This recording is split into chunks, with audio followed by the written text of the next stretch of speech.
In the United Nations Climate Change Conference in Paris in 2015, it was agreed that the world should try to limit the increase in global temperatures by about 2, or not more than 2 degrees centigrade.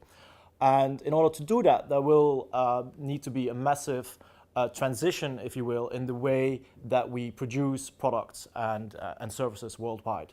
That green transition will need to be financed, and what our paper tries to do is to see whether there are certain types of finance, in particular credit markets versus stock markets, that do a better job in making growth greener.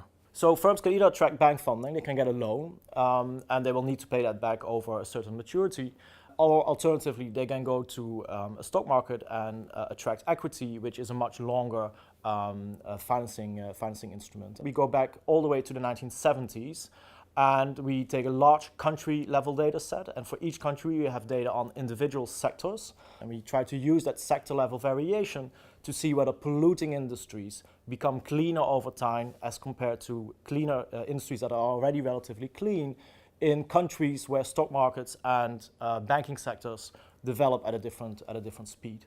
So when we look at our data set in the most aggregated form, we see basically that when stock markets develop, there's a reduction in pollution in a country. When credit markets develop, there's an expansion of pollution. Our countries remain quite polluted in their production.